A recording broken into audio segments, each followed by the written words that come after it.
Hello students, YouTube channel सागर classes में आप लोगों का स्वागत है। देखिए, जो आज हम चर्चा करेंगे वो हिस्ट्री के अगले टॉपिक की करेंगे। इससे पहले हम हिस्ट्री के 5 टॉपिक कर चुके हैं, जिसमें हमने वैदिक सभ्यता, सिंधु सभ्यता, बौद्ध धर्म, जैन धर्म और वही मगध साम्राज्य का उदय, उसके बारे में पढ़ा। उस समय के 16 महाजनपदों के बारे में पढ़ा। तो मगध साम्राज्य में हमने जो इससे पहले वाला टॉपिक था उसमें पढ़ा था कि भाई हर्यक वंश आया, उसके बाद में शिशुनाग वंश आया, उसके बाद में नंद वंश आया और फिर चंद्रगुप्त मौर्य ने जो है वो मौर्य वंश की स्थापना की थी नंद वंश के अंतिम शासक घनानंद को हरा करके। तो उससे आगे आज हम करते हैं। स्टार्ट करने से पहले बता दें स्टूडेंट, सारे के सारे जो लेक्चर हैं खरब defence academy private limited Rohtak की तरफ से आप लोगों को पहुँचाए जा रहे हैं। तो देखिए भाई, एक तो प्रश्न बन जाता है मौर्य साम्राज्य के बारे में पढ़ें कि तो चंद्रगुप्त मौर्य है, इनके राजनैतिक गुरु कौन थे? राजनैतिक गुरु। तो चंद्रगुप्त मौर्य के राजनैतिक गुरु जो थे स्टूडेंट्स, वो थे भी आपके कौटिल्य। कौन थे? कौटिल्य। कौटिल्य इनके राजनैतिक गुरु थे और इन्हीं को विष्णुगुप्त कहा गया, इन्हीं को ही चाणक्य कहा गया। तो इनकी पुस्तक आती है अर्थशास्त्र। इस टॉपिक से बहुत ज़्यादा बार पूछा गया प्रश्न है कि अर्थशास्त्र किसकी पुस्तक है। हम बताएंगे अर्थशास्त्र जो है वो कौटिल्य की पुस्तक है या चाणक्य की पुस्तक है या फिर विष्णुगुप्त की पुस्तक है। अब देखिए, स्टार्ट करें भाई। चंद्रगुप्त मौर्य।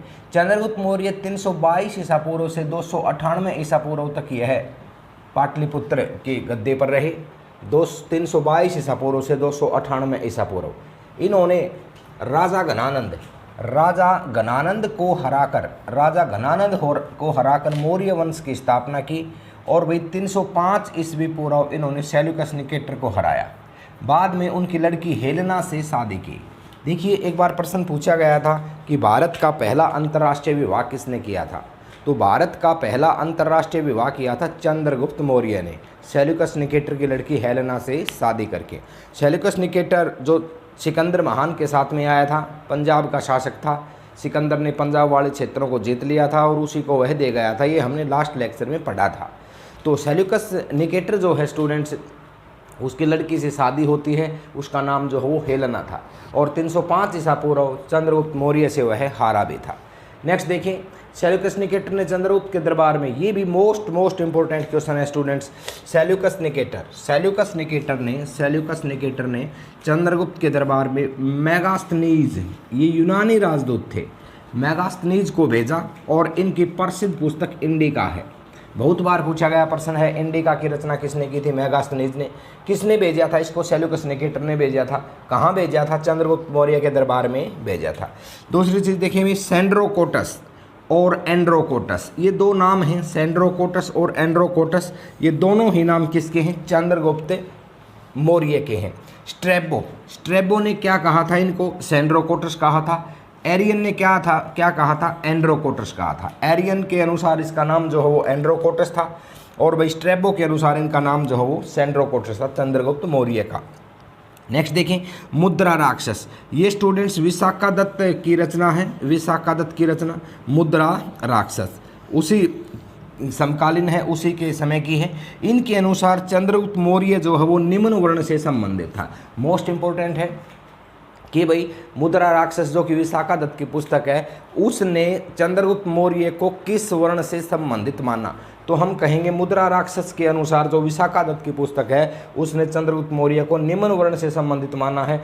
ऐसा भी माना जाता है कि इसकी माँ जो है वो बागों में मोरों की रखवाली करती थी और इस कारण से ही अपने नाम के साथ में मौर्य लगाते थे। एक कई बार पूछ लिया जाता है स्टूडेंट्स कि जो अशोक के अभिलेख, इनका जो पोता आएगा बाद में, अशोक महान के नाम से नेक्स्ट लेक्चर में हम पढ़ेंगे। तो अशोक के जो अभिलेख थे उसके अनुसार इनका जो वर्ण था वो क्या था? तो अशोक के अभिलेखों के अनुसार ये जो है क्षेत्रीय थे। एक अभिलेख में अशोक और अशोक की पत्नी का जो है वार्तालाप दर्शाया गया है और उसमें पत्नी के द्वारा अशोक का वर्ण पूछा गया है, तो उन्होंने यही बताया है कि देवी अहम क्षेत्रियम, की देवी में क्षेत्रीय हूँ। अब अशोक क्षेत्रीय है तो बिंदुसार भी कौन है? क्षेत्रीय, जो कि अशोक का पिता है। और बिंदुसार क्षेत्रीय है तो चंद्रगुप्त मौर्य भी कौन है, क्षेत्रीय, और चंद्रगुप्त मौर्य जो है किसका पिता है, बिंदुसार का पिता है। तो ये कर्म में है, सीक्वेंस में है। तो मुद्रा राक्षस के अनुसार क्या कहेंगे, निम्न वर्ण से संबंधित था। उसके बाद में अशोक के अभिलेखों के अनुसार क्या कहेंगे, क्षेत्रीय था। नेक्स्ट देखें, बौद्ध और जैन साहित्य। बौद्ध और जैन साहित्य ने अशोक को स्टूडेंट्स क्षेत्रीय माना है। बौद्ध और जैन साहित्य ने अशोक को क्या माना है, क्षेत्रीय माना है। बौद्ध और जैन साहित्य ने अशोक को क्षेत्रीय माना है। अशोक के अभिलेखों में अशोक को क्षेत्रीय माना है। मुद्रा राक्षस जो कि विशाखादत्त की पुस्तक है उसमें अशोक को निम्न वर्ण से संबंधित माना है। अन्य भी जो लेखक हैं ज़्यादा इसको निम्न वर्ण से ही संबंधित मानते हैं। क्षेत्रीय की चर्चा अशोक के अभिलेखों में और बौद्ध और जैन साहित्यों में ही मिलती है। ये तो काफ़ी अच्छा क्वेश्चन बन जाता है यहाँ। नेक्स्ट देखें भाई, अपने अंतिम समय में सवर्ण बेलगोला, ये स्टूडेंट्स कर्नाटक में जगह है, सवर्ण बेलगोला कर्नाटक में, इन उपवास के कारण से इनकी मृत्यु होती है और जैन मुनि भद्रबाहु की उपस्थिति में इनकी मृत्यु होती है। श्रवण बेलगोला में इनकी मृत्यु होती है। जैन मुनि भद्रबाहु चंद्रगुप्त के नाम से ही वहाँ पर एक पहाड़ी थी जहाँ पर इनकी मृत्यु होती है। नेक्स्ट देखिए, प्लूटारक। प्लूटारक के अनुसार चंद्रगुप्त ने 6 लाख सैनिक लेकर संपूर्ण भारत को रौंद दिया था। प्लूटारक के अनुसार चंद्रगुप्त मौर्य के पास कितनी सेना थी, 6 लाख सैनिक थी, 6 लाख सेना थी और 6 लाख सेना के साथ में उसने संपूर्ण भारत को क्या कर दिया था, जीत लिया था, संपूर्ण भारत को रौंद दिया था। ये वही पॉइंट है स्टूडेंट्स। अपने अंतिम दिनों में चंद्रगुप्त जैन सन्यासी भद्रबाहु के साथ श्रवण बेलगोला कर्नाटक में रहे। यह 297 ईस्वी पूर्व उपवास के कारण से इनकी मृत्यु हो गई। देखिए, जैन मुनि के साथ में थे। प्रश्न इस तरह से भी बन सकता है कि अपने अंतिम समय में चंद्रगुप्त मौर्य किस धर्म को फॉलो कर रहे थे। तो चंद्रगुप्त मौर्य जो है अंतिम समय में जैन धर्म को फॉलो कर रहे थे। किस मुनि के उपस्थिति में इनकी मृत्यु होती है, तो इनकी मृत्यु जो है वो किस मुनि के उपस्थिति में होती है, भद्रबाहु की उपस्थिति में इनकी मृत्यु होती है। किसके कारण से होती है, उपवास करने के कारण से, व्रत करने के कारण से इनकी मृत्यु होती है। इसके बाद में इसके बारे में इतना ही है स्टूडेंट्स चंद्रगुप्त मौर्य के बारे में। इसकी तिथि पूछ सकता है, कब से कब तक गद्दी पर रहा था, या फिर आपका कौटिल्य का अर्थशास्त्र पूछ सकता है, या फिर मेगास्थनीज की इंडिका पूछ सकता है, या फिर विशाखादत्त का मुद्रा राक्षस पूछ सकता है, या फिर स्ट्रैबो और एरियन के अनुसार सेंड्रोकोटस और एंड्रोकोटस इसके नाम पूछ सकता है। इसके अतिरिक्त चंद्रगुप्त मौर्य का वर्ण किस संबंधित से था, निम्न वर्ण से था, क्षेत्रीय से था, किससे था, इसके बारे में आ सकता है। और अंत में इसकी मृत्यु। दूसरी चीज़ देखें भाई, बिंदुसार। चंद्रगुप्त मौर्य की मृत्यु के बाद में बिंदुसार जो है वो मौर्य वंश के राजा बनते हैं, जो स्वयं 297 ईस्वी पूर्व से 273 ईसा पूर्व तक पाटलिपुत्र की गद्दी पर रहते हैं। ये चंद्रगुप्त मौर्य के बाद मगध की गद्दी पर बैठे। यूनानी लेखकों के अनुसार इनको एमित्रोचेटस कहा गया। ये इंपॉर्टेंट पॉइंट है भाई। यूनानी लेखकों के अनुसार इनको एमित्रोचेटस कहा गया और जैन ग्रंथों में इनको सिंहसेन कहा गया। जैन ग्रंथों में क्या कहा गया, सिंहसेन कहा गया। अब एमित्रोचेटस शब्द का अर्थ पेपर में आ जाता है तो इसका मतलब है शत्रु विनाशक। शत्रु विनाशक इस शब्द का अर्थ है, यानी कि दुश्मनों का नाश करने वाला जो है वो बिंदुसार को कहा गया था।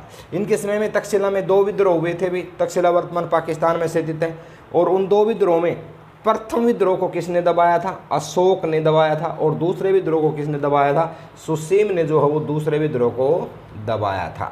नेक्स्ट देखिए, कई बार ये भी पूछ लेता है कि बिंदुसार के समय में अशोक कहाँ का शासक था, तो अवंती का राज्यपाल था ये, अवंती का राज्यपाल। और ये जो है भाई आपका तक्षशिला का राज्यपाल भी रहा है। विद्रोह होने के बाद में इसको वहाँ भेजा गया था। नेक्स्ट है, बिंदुसार ने आजीवन संप्रदाय, मोस्ट इंपोर्टेंट है, आजीवन संप्रदाय को बिंदुसार ने फॉलो किया, संरक्षण, आजीवन संप्रदाय को जो इन्होंने संरक्षण दिया था। नेक्स्ट देखें, बिंदुसार से संबंधित जो लास्ट पॉइंट बनता है स्टूडेंट्स, वो बनता है सीरिया शासक एंटियोकस। सीरिया शासक एंटियोकस ने डायमैक्स को, सीरिया शासक एंटियोकस ने डायमैक्स को कहाँ भेजा था, बिंदुसार के दरबार में भेजा था। सीरिया के शासक एंटियोकस ने किसको भेजा था, डायमैक्स को भेजा था। एक मिस्र के शासक टालमी द्वितीय फिलाडेल्फस ने किसको भेजा था, डियानीसियस को भेजा था। डियानीसियस को इसके दरबार में भेजा था, बिंदुसार का दरबार में इनको भेजा गया था। अब देखें, बिंदुसार स्टूडेंट्स जो है 273 ईसा पूर्व तक ही रहते हैं और उसके बाद में बीमार होने के पश्चात इनकी मृत्यु हो जाती है। लेकिन आगे नेक्स्ट लेक्चर में हम पढ़ेंगे, उसके लिए मैं आपको एक बता देता हूँ, भूमिका बना देता हूँ आपकी।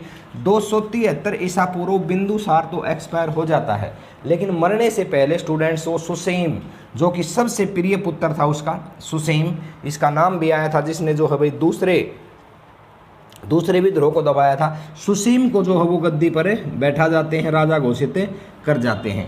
ये चीज़ जो है अशोक को पसंद नहीं आई और फिर 273 से 273 ईसा पूर्व से 269 ईसा पूर्व तक मौर्य वंश में आंतरिक कलह रहती है और इस दौरान अशोक ने अपने 99 भाइयों का वध करके जो है वो गद्दी हथिया ली थी। तो यहाँ दो प्रश्न बनते हैं। एक तो प्रश्न बनता है राज्यारोहण कब किया? 273 में किया था। एक किया था राज्याभिषेक कब किया था? राज्याभिषेक किया था भाई इसका 269 में। और ये इस तरह से ये अशोक जो है वो गद्दी पर आ जाते हैं। नेक्स्ट लेक्चर में हम अशोक के बारे में पढ़ेंगे, इसके अभिलेखों के बारे में पढ़ेंगे, अशोक से संबंधित कलिंग युद्ध के बारे में पढ़ेंगे स्टूडेंट्स। इससे संबंधित जो है प्रश्न बन जाते हैं। अशोक के कुल जो अभिलेख थे उनकी संख्या 14 थी। प्रश्न यहाँ से निकलता है कि किस अभिलेख में किस बात की चर्चा की गई है। तो 14 के 14 अभिलेख हम पढ़ेंगे, उसमें से 101% प्रश्न बन जाता है। कलिंग युद्ध या मदुरई कैसे जीता था, कब ये जो है खुखार प्रवृत्ति का राजा था, किस युद्ध के पश्चात जो है ये जो है पोलाइट नेचर का किंग हो गया, राजा हो गया, इन सब के बारे में हम नेक्स्ट लेक्चर में पढ़ेंगे। आज हमने पढ़ा स्टूडेंट्स आपका चंद्रगुप्त मौर्य और बिंदुसार तथा एक बैकग्राउंड बताया भी अशोक कैसे गद्दी पर आता है। तो उम्मीद है इनमें से जो हो पर्सन बन जाएगा और आप लोगों को टॉपिक पसंद आया होगा। धन्यवाद स्टूडेंट्स। जय भारत, जय हिंद, जय माँ सरस्वती।